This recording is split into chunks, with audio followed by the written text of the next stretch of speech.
ਯਾਤਰਾ ਸ਼੍ਰੀ ਹੇਮਕੁੰਟ ਸਾਹਿਬ। ਅਸੀਂ ਮਿਤੀ 7/6/2022 ਨੂੰ ਸਹਿ ਪਰਿਵਾਰ ਹੇਮਕੁੰਟ ਸਾਹਿਬ ਜੀ ਦੀ ਯਾਤਰਾ ਦੇ ਲਈ ਗੋਬਿੰਦ ਘਾਟ ਪਹੁੰਚਣ ਵਾਲੇ ਹਾਂ। ਸਾਰਿਆਂ ਨੂੰ ਬਹੁਤ ਹੀ ਉਤਸ਼ਾਹ ਹੈ ਕਿ ਅਸੀਂ ਲੰਬੇ ਸਫ਼ਰ ਤੋਂ ਬਾਅਦ ਗੋਬਿੰਦ ਘਾਟ ਵਿਖੇ ਪਹੁੰਚ ਰਹੇ ਹਾਂ। ਗੋਬਿੰਦ ਘਾਟ ਗੁਰਦੁਆਰਾ ਆਉਣ ਵਾਲੇ ਯਾਤਰੀਆਂ ਦੇ ਲਈ ਠਹਿਰਾਵ ਦਾ ਸਥਾਨ ਹੈ। ਸਾਰੇ ਯਾਤਰੀ ਇੱਥੇ ਗੁਰੂ ਦਾ ਲੰਗਰ ਛਕਦੇ ਹਨ, ਮੱਥਾ ਟੇਕਦੇ ਹਨ ਅਤੇ ਜਿਨ੍ਹਾਂ ਨੇ ਇੱਥੇ ਰਾਤ ਸਟੇ ਕਰਨੀ ਹੈ ਉਹ ਇੱਥੇ ਰਾਤ ਸਟੇ ਵੀ ਕਰ ਸਕਦੇ ਹਨ। ਗੁਰਦੁਆਰਾ ਗੋਬਿੰਦ ਘਾਟ ਅਲਕਨੰਦਾ ਰਿਵਰ 'ਤੇ ਸਥਿਤ ਹੈ। ਇੱਥੇ ਸਾਰੇ ਸ਼ਰਧਾਲੂ ਜੋ ਬਦਰੀਨਾਥ ਜਾਂ ਹੇਮਕੁੰਟ ਸਾਹਿਬ ਜਾਣਾ ਚਾਹੁੰਦੇ ਹਨ ਉਹ ਇੱਥੇ ਸਟੇ ਕਰ ਸਕਦੇ ਹਨ ਅਤੇ ਇੱਥੋਂ ਹੀ ਫਿਰ ਜੋ ਅਗਲਾ ਪੜਾਅ ਪੈਦਲ ਯਾਤਰਾ ਦੀ ਸ਼ੁਰੂਆਤ ਹੁੰਦੀ ਹੈ। ਸਭ ਨੂੰ ਪਹਿਲਾਂ ਇੱਥੇ ਗੱਡੀਆਂ ਨੂੰ ਪਾਰਕ ਕਰਕੇ ਫਿਰ ਅਸੀਂ ਦੁਕਾਨਾਂ ਤੋਂ ਟਰੈਕਿੰਗ ਦੇ ਲਈ ਜੋ ਸੋਟੀਆਂ ਲੈ ਸਕਦੇ ਹਾਂ ਜਿਸ ਦੇ ਨਾਲ ਚੱਲਣ ਵਿੱਚ ਸਹਾਇਤਾ ਹੁੰਦੀ ਹੈ। ਅਸੀਂ ਵੀ ਸਭ ਨੂੰ ਪਹਿਲਾਂ ਆਪਣੀ ਗੱਡੀ ਨੂੰ ਪਾਰਕ ਕੀਤਾ। ਪਾਰਕ ਕਰਨ ਤੋਂ ਬਾਅਦ ਫਿਰ ਥੋੜ੍ਹਾ ਚੱਲ ਕੇ ਗੁਰੂ ਘਰ ਪਹੁੰਚੇ। ਗੁਰੂ ਘਰ ਪਹੁੰਚਣ ਤੋਂ ਬਾਅਦ ਅਸੀਂ ਜੋ ਇੱਥੋਂ ਚੱਲਣ ਵਾਲੀਆਂ ਬਲੈਰੋ ਗੱਡੀਆਂ ਹਨ ਉਹਨਾਂ ਨੂੰ ਹਾਇਰ ਕੀਤਾ। ਇਹਨਾਂ ਗੱਡੀਆਂ ਰਾਹੀਂ ਅਸੀਂ ਜੋ 3 ਕਿਲੋਮੀਟਰ ਦਾ ਸਫ਼ਰ ਉਹ ਤੈਅ ਕਰ ਸਕਦੇ ਹਾਂ। ਇਹ ਗੱਡੀਆਂ ਵਾਲੇ ਪ੍ਰਤੀ ਯਾਤਰੀ 50 ਰੁਪਏ ਚਾਰਜ ਕਰਦੇ ਹਨ। ਇਸ ਸਫ਼ਰ ਤੋਂ ਬਾਅਦ ਸਾਰਾ ਰਸਤਾ ਪੈਦਲ ਹੀ ਯਾਤਰਾ ਹੁੰਦੀ ਹੈ। ਗੱਡੀ ਹਾਇਰ ਕਰਨ ਲਈ ਅਸੀਂ ਇੱਥੇ ਕੁਝ ਦੇਰ ਵੇਟ ਕਰਦੇ ਹਾਂ ਕਿਉਂਕਿ ਇਹ ਗੱਡੀਆਂ 5-10 ਮਿੰਟ ਦੇ ਵਕਫੇ ਬਾਅਦ ਮਿਲ ਜਾਂਦੀਆਂ ਹਨ। ਇਹਨਾਂ ਗੱਡੀਆਂ ਵਿੱਚ ਬੈਠਣ ਦੇ ਲਈ 11 ਯਾਤਰੀਆਂ ਦੀ ਕਪੈਸਿਟੀ ਹੈ। ਸੋ ਗੱਡੀ ਹਾਇਰ ਕਰਨ ਤੋਂ ਬਾਅਦ ਅਸੀਂ ਵੀ ਇਸ ਪੁਲ ਤੋਂ ਇਸ ਸਫ਼ਰ ਦੀ ਸ਼ੁਰੂਆਤ ਕਰ ਲੈਂਦੇ ਹਾਂ। ਇਸ ਪੁਲ ਤੋਂ ਹੀ ਜੇਕਰ ਕਿਸੇ ਨੇ ਟਰੈਕਿੰਗ ਸ਼ੁਰੂ ਕਰਨੀ ਹੈ ਤਾਂ ਕਰ ਸਕਦੇ ਹਾਂ। ਇਹ ਪੁਲ ਹੀ ਜਿਹੜਾ ਇਹ ਇਸ ਯਾਤਰਾ ਦੀ ਸ਼ੁਰੂਆਤ ਦਾ ਪੁਆਇੰਟ ਹੈ। ਇਸ ਗੱਡੀ ਰਾਹੀਂ 3 ਕਿਲੋਮੀਟਰ ਚੱਲਣ ਤੋਂ ਬਾਅਦ ਅਸੀਂ ਅਗਲਾ ਰਸਤਾ ਖੁਦ ਪੈਦਲ ਹੀ ਤੈਅ ਕਰਨਾ ਹੁੰਦਾ ਹੈ। ਪਰ ਸਿਹਤ ਅਤੇ ਉਮਰ ਦੀ ਸਹੂਲਤ ਮੁਤਾਬਕ ਇੱਥੇ ਅਸੀਂ ਜੋ ਖੱਚਰ ਆ ਉਹ ਵੀ ਹਾਇਰ ਕਰ ਸਕਦੇ ਹਾਂ ਜੋ ਇੱਥੋਂ ਲੈ ਕੇ ਗੋਬਿੰਦ ਧਾਮ ਤੱਕ 1900 ਰੁਪਈਆ ਚਾਰਜ ਕਰਦੇ ਹਨ। ਜੋ ਬਜ਼ੁਰਗ ਹਨ ਉਹਨਾਂ ਨੂੰ ਇਹੀ ਸਲਾਹ ਹੈ ਕਿ ਉਹ ਇਹ ਸਫ਼ਰ ਪੈਦਲ ਨਾ ਕਰਨ। ਉਹਨਾਂ ਨੂੰ ਇਹ ਜੋ ਖੱਚਰਾਂ ਆ ਉਹ ਹਾਇਰ ਕਰ ਲੈਣੀਆਂ ਚਾਹੀਦੀਆਂ ਹਨ। ਪਰ ਜੇਕਰ ਰਿਸਕ ਵਜੋਂ ਦੇਖਿਆ ਜਾਵੇ ਤਾਂ ਸਭ ਨਾਲੋਂ ਵਧੀਆ ਅਤੇ ਸੇਫ ਪੈਦਲ ਚੱਲ ਕੇ ਇਸ ਯਾਤਰਾ ਨੂੰ ਕਰਨਾ ਵਧੀਆ ਰਹਿੰਦਾ ਹੈ। ਪਰ ਇਹ ਬਹੁਤ ਹੀ ਥਕਾਨ ਵਾਲਾ ਸਫ਼ਰ ਹੈ। ਇਸ ਸਫ਼ਰ ਨੂੰ ਤੈਅ ਕਰਨ ਦੇ ਲਈ ਉਮਰ ਸਿਹਤ ਮੁਤਾਬਕ 5 ਤੋਂ ਲੈ ਕੇ 10 ਘੰਟੇ ਵੀ ਲੱਗ ਜਾਂਦੇ ਹਨ। ਸ਼ੁਰੂ ਵਿੱਚ 3-4 ਕਿਲੋਮੀਟਰ ਤਾਂ ਅਸੀਂ ਬਹੁਤ ਹੀ ਖੁਸ਼ੀ ਅਤੇ ਚਾਅ ਦੇ ਨਾਲ ਕਵਰ ਕਰ ਲੈਂਦੇ ਹਾਂ। ਪਰ 3-4 ਕਿਲੋਮੀਟਰ ਤੋਂ ਬਾਅਦ ਸਾਨੂੰ ਮਹਿਸੂਸ ਹੁੰਦਾ ਹੈ ਕਿ ਜੋ ਖੱਚਰ ਆ ਉਹ ਹਾਇਰ ਕਰ ਲੈਣੀ ਚਾਹੀਦੀ ਹੈ। ਪਰ ਫਿਰ ਵੀ ਸਿਹਤ ਮੁਤਾਬਕ ਬਹੁਤ ਸਾਰੇ ਯਾਤਰੀ ਇਸ ਯਾਤਰਾ ਨੂੰ ਪੈਦਲ ਹੀ ਕਰ ਲੈਂਦੇ ਹਨ ਅਤੇ ਜੇਕਰ ਸਾਨੂੰ ਇਹ ਯਾਤਰਾ ਦੇ ਦੌਰਾਨ ਖੱਚਰ ਕਰਨੀ ਪੈਂਦੀ ਹੈ ਤਾਂ ਵੀ ਉਹ ਸਾਡੇ ਕੋਲੋਂ ਪੂਰਾ ਹੀ ਕਿਰਾਇਆ ਚਾਰਜ ਕਰਦੇ ਹਨ।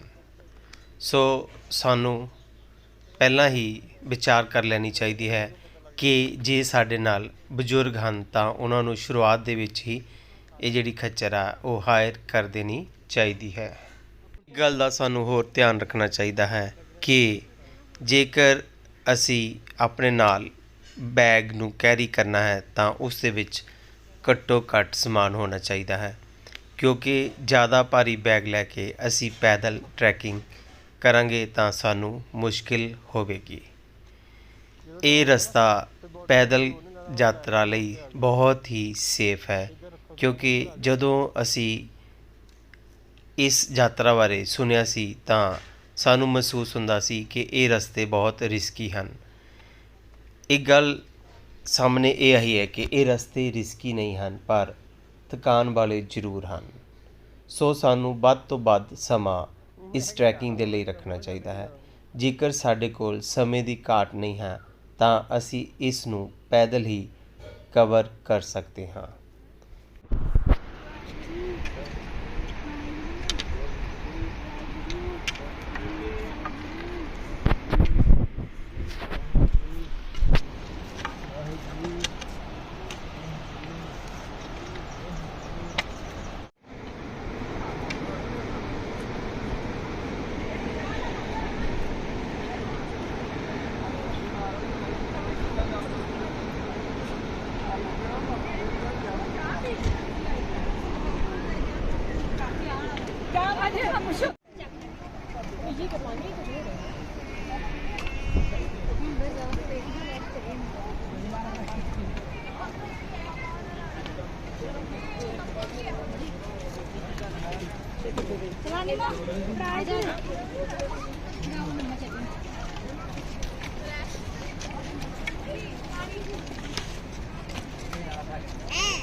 ਕੁਦਰਤ ਦੇ ਰੰਗ ਸਾਨੂੰ ਇੱਕ ਜੋਸ਼ ਦਿੰਦੇ ਹਨ ਅਤੇ ਅਸੀਂ ਇਹਨਾਂ ਕੁਦਰਤੀ ਨਜ਼ਾਰਿਆਂ ਨੂੰ ਮਾਣਦੇ ਹੋਏ ਅੱਗੇ ਵੱਲ ਵੱਧਦੇ ਜਾਂਦੇ ਹਾਂ।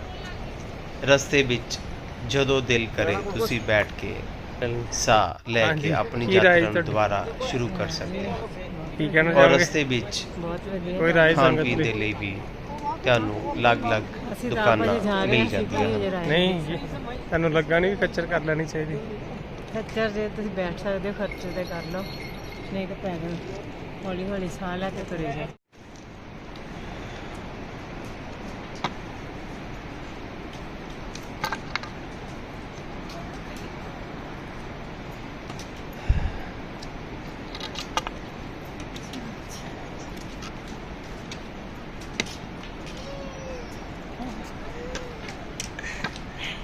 दे लो विचार, कोई देने विचार, कोई सलाह मशवरा आने वाले ਲਈ।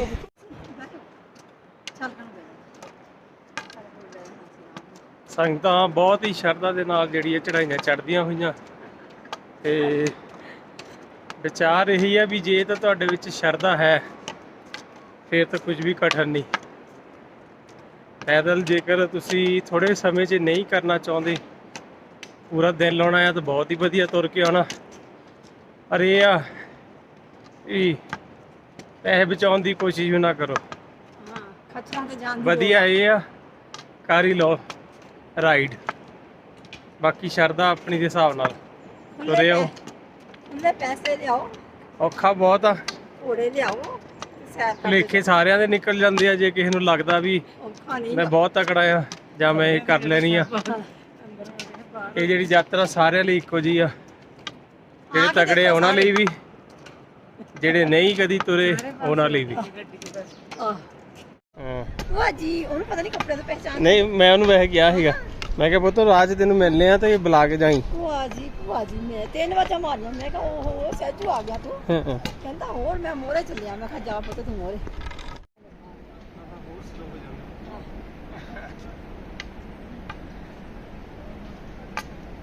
ਵਾਹਿਗੁਰੂ ਜੀ ਖਾਲਸਾ, ਵਾਹਿਗੁਰੂ ਜੀ ਕੀ फतेह। ਹਾਂ ਜੀ। ਤੀਜੇ ਨੰਬਰ ਤੇ ਹੈ, 2 ਨੰਬਰ ਹੀ ਹੁੰਦੇ ਆ ਪਹਿਲੇ ਦੌੜਾ 'ਚ। ਤੀਜੇ ਨੰਬਰ ਵਾਲੇ ਨੂੰ ਪਾਸੋਂ ਹੁੰਦਾ ਨਹੀਂ ਆ। ਉਹਨੂੰ ਫਿਰ ਕਾਗਜ਼ ਦਿੱਤੇ ਹੋਏ ਚਲੋ ਜਾਵਾਂਗੇ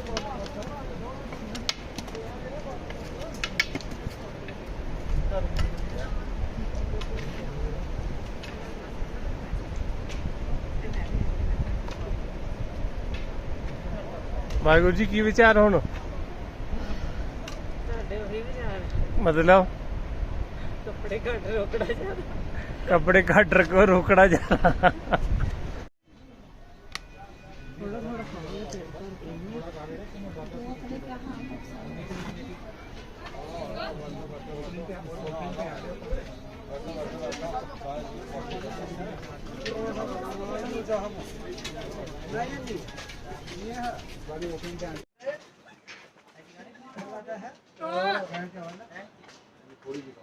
निक्का देखो किन्ने बजे बिठाई ਆਪਾਂ 12 ਤੋਂ ਪਹਿਲਾਂ ਹੀ ਬਿਠਾਤਾ ਨਾ 11:30 ਚ 11:30 2:30 ਦੇ ਹਿਸਾਬ ਨਾਲ 12 ਤੇ 2 ਵੱਜ ਗਏ ਹੁਣ ਉਹ ਪਹੁੰਚ ਗਿਆ ਹੋਣਾ। ਸਹੀ ਰਹਿ ਗਿਆ ਉੱਤੋਂ ਤੋੜੀ ਰਸਤੇ ਵਿੱਚ ਯਾਤਰੀਆਂ ਨੂੰ ਖਾਣ ਪੀਣ ਦੀ ਕੋਈ ਵੀ ਮੁਸ਼ਕਿਲ ਨਹੀਂ ਆਉਂਦੀ। ਥੋੜ੍ਹੇ ਗੈਪ ਦੇ ਬਾਅਦ ਜੋ ਸ਼ਾਪਸ ਆ ਉਹ ਹਨ ਜਿੱਥੇ ਤੁਸੀਂ ਆਪਣੀ ਇੱਛਾ ਮੁਤਾਬਕ ਖਾਣ ਔਰ ਪੀਣ ਦੇ ਲਈ ਕੋਈ ਵੀ ਸਮਾਨ ਲੈ ਸਕਦੇ ਹੋ। ਫ਼ਰਕ ਇੰਨਾ ਹੀ ਆ ਕਿ ਜਿਸ ਤਰ੍ਹਾਂ ਤੁਸੀਂ ਉੱਪਰ ਉਚਾਈ 'ਤੇ ਜਾ ਰਹੇ ਹੋ ਜੋ ਖਾਣ ਪੀਣ ਦਾ ਸਮਾਨ ਆ ਉਹ ਮਹਿੰਗਾ ਹੁੰਦਾ ਜਾ ਰਿਹਾ ਹੈ ਕਿਉਂਕਿ ਇਹਨਾਂ ਸਥਾਨਾਂ 'ਤੇ ਜੋ ਖਾਣ ਵਾਲੀ ਰਸਦ ਆ ਉਹਨਾਂ ਨੂੰ ਉੱਪਰ ਲਿਆਉਣਾ ਬਹੁਤ ਹੀ ਔਖਾ ਅਤੇ ਮਹਿੰਗਾ ਹੁੰਦਾ ਹੈ ਕਿਉਂਕਿ ਇਹ ਸਾਰੀ ਰਸਦ ਜੋ ਖੱਚਰਾਂ ਦੁਆਰਾ ਹੀ ਉੱਪਰ ਲਿਆਂਦੀ ਜਾਂਦੀ ਹੈ।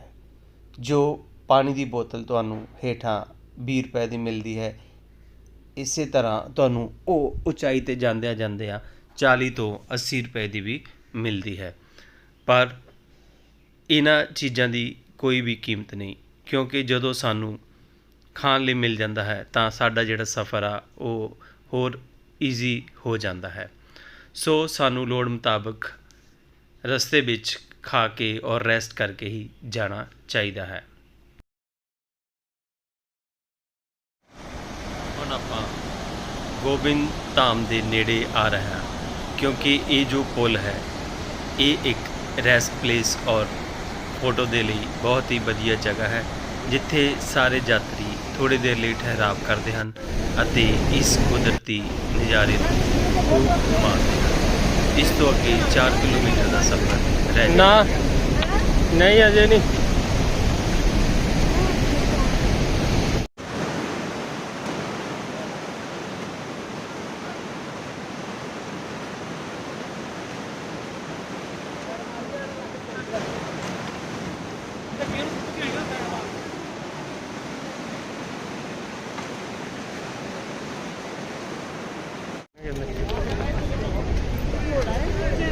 ਉਹੀ ਖੱਚਰ ਹੀ ਹੁੰਦੀ ਹੈ।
ਸਾਰਾ ਰਸਤਾ ਇਸੇ ਤਰ੍ਹਾਂ ਪੱਥਰਾਂ ਦੇ ਨਾਲ ਬਣਿਆ ਹੋਇਆ ਹੈ ਔਰ ਕਦੇ ਰਸਤੇ ਵਿੱਚ ਕੁਝ ਸਟੈਪਸ ਜਾਂ ਪੌੜੀਆਂ ਵੀ ਆਉਂਦੀਆਂ ਹਨ। ਇਸੇ ਦੇ ਨਾਲ ਹੀ ਇਹ ਸਾਡਾ 13 ਕਿਲੋਮੀਟਰ ਦਾ ਸਫ਼ਰ ਜਿਹੜਾ ਪੂਰਾ ਹੋ ਰਿਹਾ ਹੈ। ਇਸ ਤੋਂ ਬਾਅਦ ਗੁਰਦੁਆਰਾ ਗੋਬਿੰਦ ਧਾਮ ਤੋਂ ਅਗਲਾ ਐਪੀਸੋਡ ਸ਼ੁਰੂ ਹੋਵੇਗਾ।